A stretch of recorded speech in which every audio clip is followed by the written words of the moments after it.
The Jaguars of Fort Zumwalt West High School in O'Fallon, Missouri made the long trek Friday night to Tiger Stadium in Week 2 of Arkansas High School football.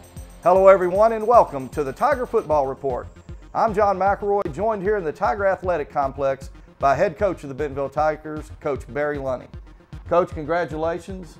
Good victory Friday night. The offense really seemed to get back on track. Great game. Your thoughts on the ball game? You know, they're going to win a lot of football games up there, and Coach Paul Day and his staff, very class people. I tell you, I don't know that I've enjoyed series anymore. Maybe Rick Jones at Broken Arrow when Rick was over there, but I don't know if I've enjoyed a series anymore than I have with these guys, just because type people they are. And we're looking and talking to, you know, renew it for the next cycle as well. I don't think we'll be able to get them to come here 2 years in a row again, but it'll probably be fun for us to take a trip up their way. Well, we're going to see how it all unfolded when we come back. First half highlights are next. You're watching the Tiger Football Report. The Tiger Football Report is brought to you by Bob Morey's Auto Body Incorporated and Jones Television, Channel 22.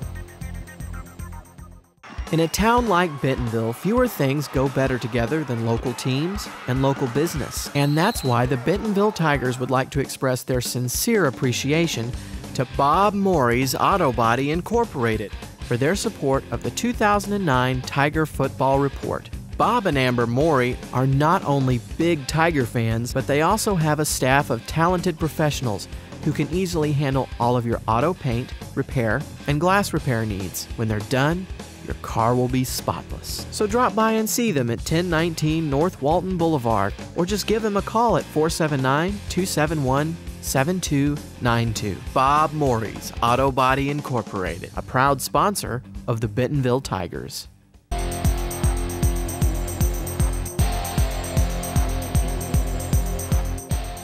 We welcome you back to the Tiger Football Report. Coach, let's go ahead and take a look at those first half highlights.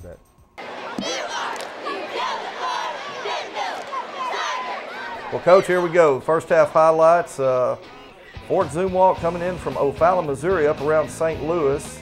And I believe they're going to win. I think they won the toss and chose to take the football. Right. And it worked out fine. We were going to defer the second half anyway, and their thought was to try to keep us from taking the football. And you know, with our offensive team, they felt like the best defense for them would be to keep us on the sideline. So we have another great crowd as usual, and it's getting to be the norm to have this thing almost sold out. Of course, that's a little bit far for them to travel a whole lot, but I think we had quite a few people on their side, on the visitor side. Well, here they go. Quarterback David Washko, who just put up incredible numbers in the first two games, and you're seeing why right here. Was off to doing it again, and really had good numbers for the entire game. Again, they are very good offensively. They score a lot of points. They very good execution, and they have 2 years now. Of course, we with their young man last year had a great athlete at the quarterback position, and they certainly do. There's the big receiver that's Missouri and Kansas and Illinois and a lot of the Big 12 schools are looking at and have somebody's already offered him, and they take the ball and go right down the field and score on us. And you know, that's not a great feeling right now, you know, because we know how explosive they are on the offensive end, but we do a good job of answering back right here on this drive, especially right, you know, to come right back. It's real important for us to answer right back after they made such an opening statement. Talked about it in the broadcast booth, Coach. Talked a lot about it. It's almost going to be like a tennis match where the first team to break serve was going to be the one really to probably have the advantage. There's a nice little inside pitch play there that it's a two-way option. And Courtney, I think we get the first three plays. I think we go over 10 yards on all three of them, if I'm not mistaken. Very good move, good blocking on the perimeter, and then he just does what he likes to do, is lower his shoulder and helmet and try to run over something.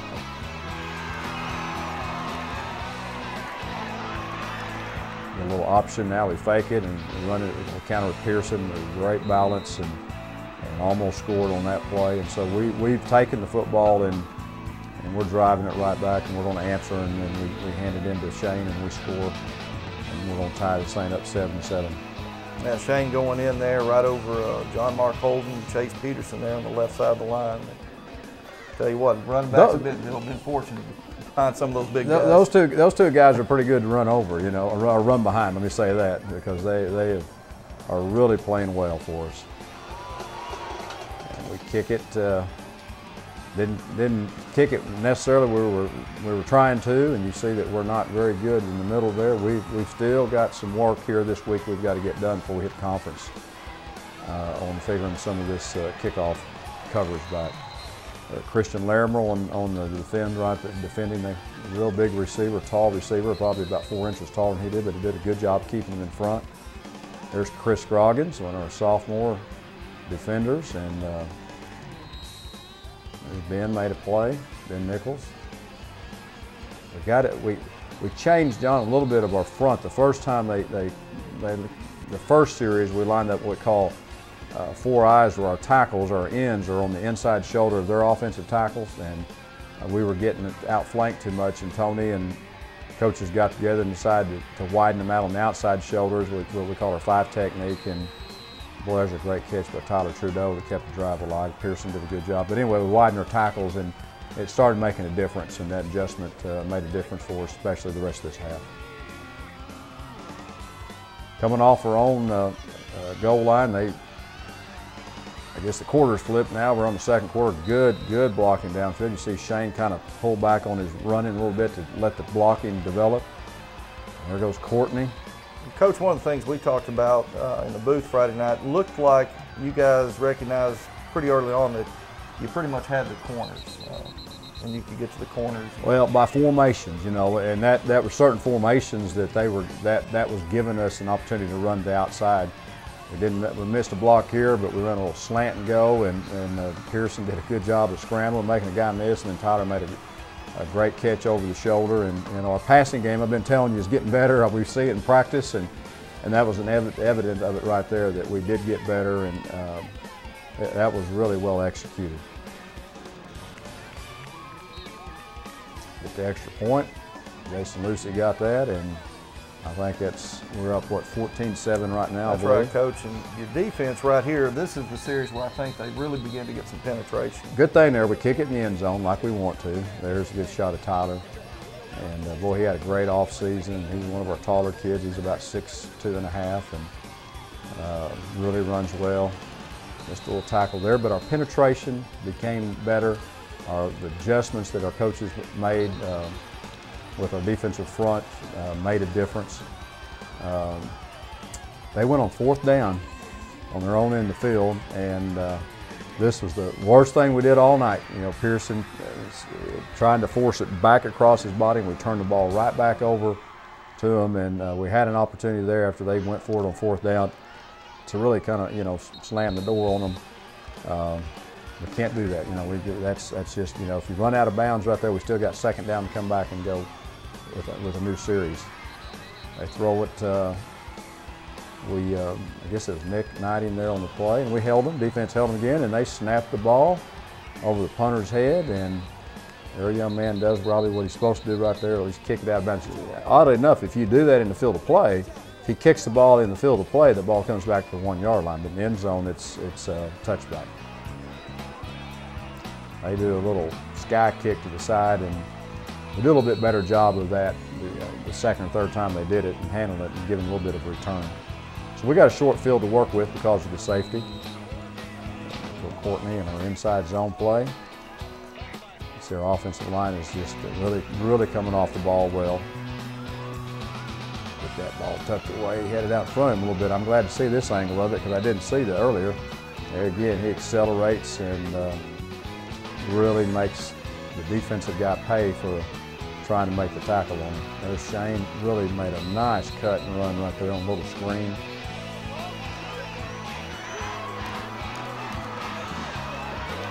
This is one of those bounce plays around, and the guy smells a lot. The only thing here is I want him to make sure he does that with both hands. You know, I don't mind him extending the ball, but I want him to, you know, extend it with both hands. And great effort, and just a way to go stick it in the end zone. I mean, just go score and do it. And our guys really played well offensively during this stretch. We're up, what, 23-7? 23-7 at this point. 20 makes it 24. Okay, Coach, at this point now, I think you're up 30-7. Right.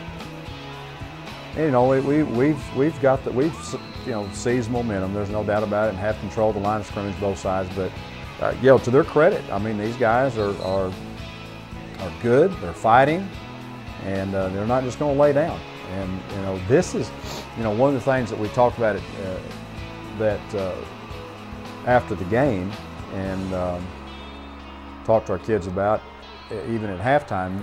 It will, you know, probably discuss a little bit later, but the fact that not letting that affect your play. You know, even though we've jumped up and we've had a fairly comfortable lead, there's offensive pass interference, and we were in good position over there. Christian was in great position, and their guy interfered. And, you know, I got to go back myself up here more. Coach Lundy made a tactical error there. I got so busy with talking to our offensive people that we should have taken that penalty, because it's a loss of down anyway. We'd have gained 15 more yards right before halftime, and we declined it, and that was real poor on my part, because we should have given us 15 more yards. And so we moved the ball down the field right before half, just a few seconds on the clock. I think 40-something seconds. We'd had another 15 yards, which could have made the difference in the field goal here. But you know, I got to keep my head in the game as well. Sometimes I got to thinking. We got to talking to Barry about immediately how much time we did. We didn't have but one timeout left, and you know, what we do. You want to throw it? What do we want to do here? And I said, let's go for it.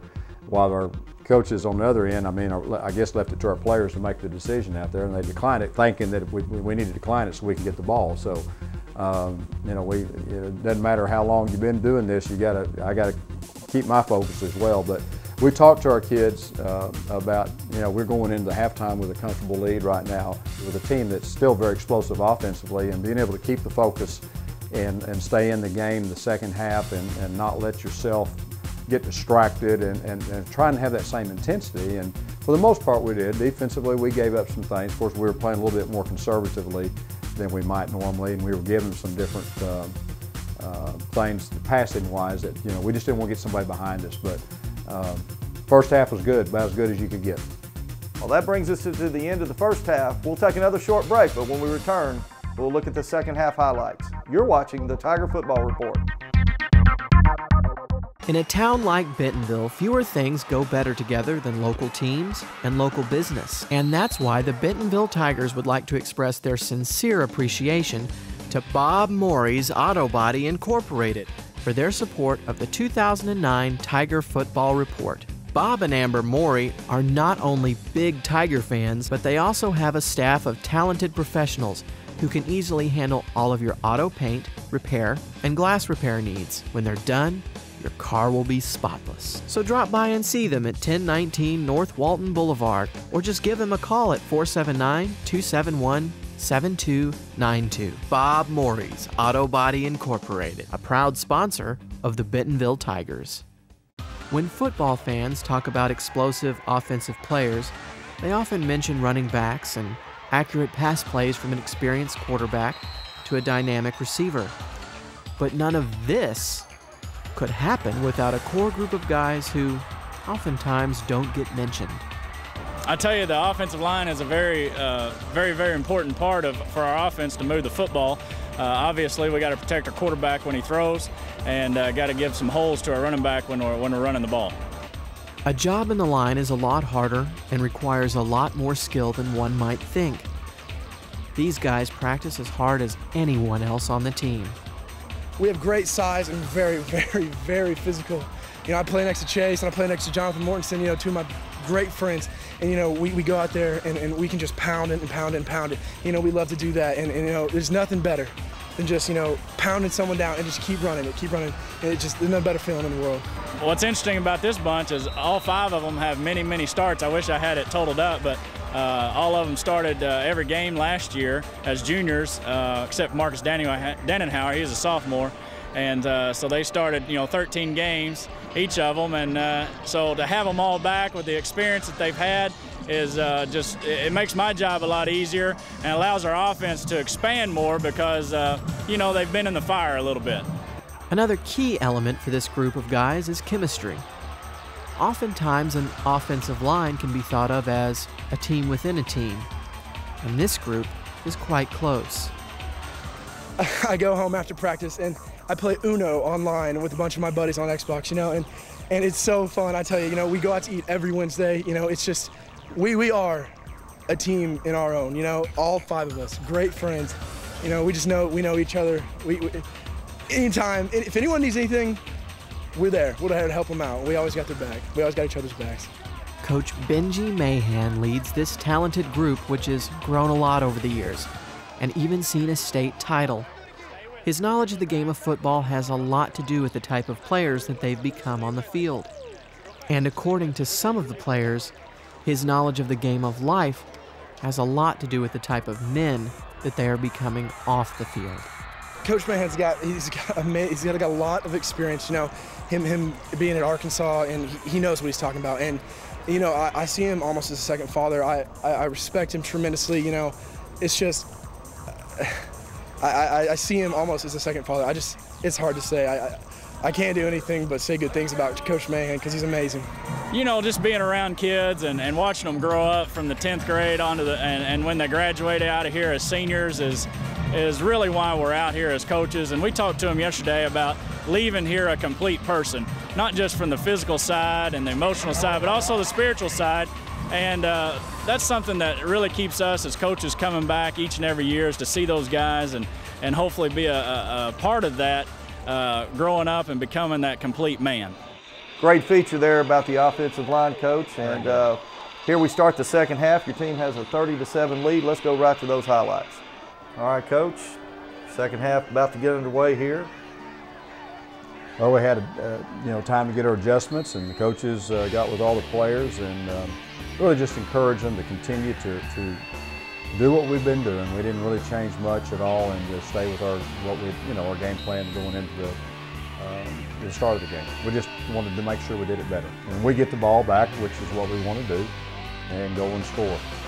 And here's Pearson Jean coming out throwing here. I think Pearson had about 175 yards passing, and throwing it to a lot of different receivers. Well, we have a lot of weapons on the offensive side, guys that have really worked hard and have gotten better and better. And here's one of them, guy Nick Knighting, touches the ball one time, and there's a block on the left. That's our starting right tackle, Matt Hoffman, on the screen play downfield, blocking the safety down. And Nick is a very, very, very valuable player for us. He's starting safety this year. We needed some help over there on defense, and it was a decision to put him there, but he's still going to get a lot of touches on offense, and he made them count Friday night for sure. Yeah, I believe that's his second touchdown reception on the season. Yeah, he can catch the ball, and he's just got a knack of knowing how to, when he gets it, to do something with it. Again, we do not do a very good job on our kickoff coverage, and I promise you we're going to get to work on that.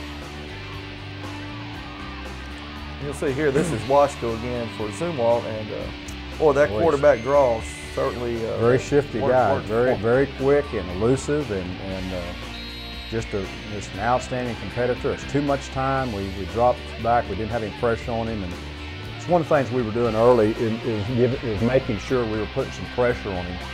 And we felt like we were having more success, and we didn't do that as much the second half. And in retrospect, we probably should have come after him a little bit more, and that's too easy right there.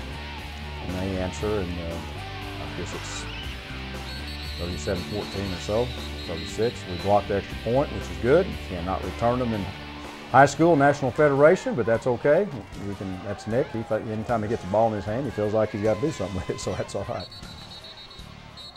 There goes a little sky kick again, and we fair catch it. They cannot touch it. We fair catch or touch any of our guys. And then we take a shot downfield, and there's Austin Molitor. He's a big target, 6'5.5", and went up and made a great catch. Very proud for him. He's really worked hard this last year and put himself in position to be a good football player for us and help his football team. Good pass by Pearson too. Nice ball. They faked me out. There's Courtney on the sweep, and we ran that play in the wrong. And they had us actually. They had one man more than we could account for, That was just his athletic ability. They brought their safety down, I believe, and it put somebody else in the box or close to the line of scrimmage, and we couldn't account for him. And he made him miss early, and then accelerated and lowered his shoulder and got in the end zone. And one of the new traditions, cheerleaders there doing the push-ups for every point scored. And they're going to be strong maybe before the year's over with, huh? Oh, we tipped the ball and almost had an interception, and then they catch it. There's too much time on the corner. And this guy is a great target. I'll tell you what, he is a big receiver and catches the ball really well. There we go. It's a little better. Come on, lock him up. We got some different faces in. Tyler Sanderlin's getting ready to go in, and we get down there. We still let him score. I'm not real pleased with that. But again, you know, you got to give them a little credit. They're a good football team, and and they're going to win a lot. They're going to win. They're off to a good start already, and they're going to win a lot of football games. Try to kick it to the other side, and we thought they might. And who is that? That's Hayden. Yeah, and he's another guy you like to get the ball in the hands. He's going to take it and do something with it. There's Austin again. I believe now that is Tyler Sanderlin. Got Tyler Sanderlin in. You bet. And Coach, we've talked about it so many times, but at a point like this, when you can get some different faces in the ball game, especially against a quality opponent like Zumwalt, and later on the conference season, that's when it really begins. You want to be very beneficial to us. There's Zach Cole, nice pass and reception. Zach, another senior, has really worked hard and got himself in position to to be a major player for us in this football season. And Shane scores, I think, the second of his 2 touchdowns. So we come back, had a couple different people in there, and let Tyler operate the football team with our varsity guys, with our starters out there. And Shane's had a good night, and we're really pleased. And we really kind of put more points than we had. You don't want to run the score up on anybody, but these guys can score, and we felt like we just need to keep it. And the other thing, truthfully, John, is that, this week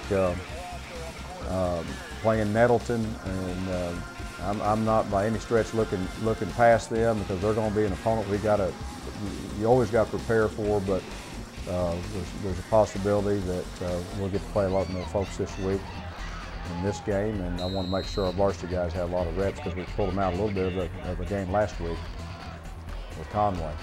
Well, there's DeMarcus Murphy in the game now. Sophomore running back and linebacker. Made some really nice runs. I was really proud of him. And we got a whole second and bunch in there, and a mixture of some sophomores and juniors, and I think one senior. Pierce Garsick in the offensive line, center. Pierce could, if Pierce was in, I don't want him to move, but if he was at a different school, he'd probably be starting in the offensive line if he was anywhere else in this league. The guy's a very good football player, and he's in center and does a great job. He has a great attitude, comes to practice every day with a really great work ethic and commitment to this football team. Lots of young folks there getting some time on the field. Every snap we can get out here on a Friday night is just so valuable to our football kids. Well, that was a little wrinkle to quick kick there. We saw a couple times, but here you are with Coach Day. All Day. Yep. They're good folks. All their staff are, and their kids. I saw their kids talking to the officials and thanking them after the game, and just class people.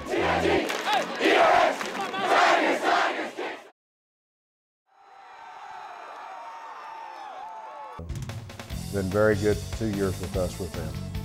Especially, I say that in all sincerity, but we've won both games too. I'm certainly glad we won them. Last year was a lot more difficult contest, as you know. It was right down to the last 2 minutes last year. Still, nonetheless, a good quality competition, and I think it's going to help us going into our conference stretch.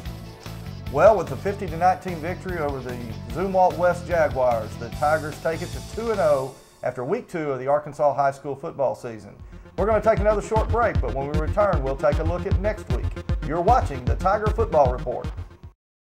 In a town like Bentonville, fewer things go better together than local teams and local business. And that's why the Bentonville Tigers would like to express their sincere appreciation to Bob Morey's Auto Body Incorporated for their support of the 2009 Tiger Football Report. Bob and Amber Morey are not only big Tiger fans, but they also have a staff of talented professionals who can easily handle all of your auto paint, repair, and glass repair needs. When they're done, your car will be spotless. So drop by and see them at 1019 North Walton Boulevard, or just give them a call at 479-271-7292. Bob Morey's Auto Body Incorporated, a proud sponsor of the Bentonville Tigers.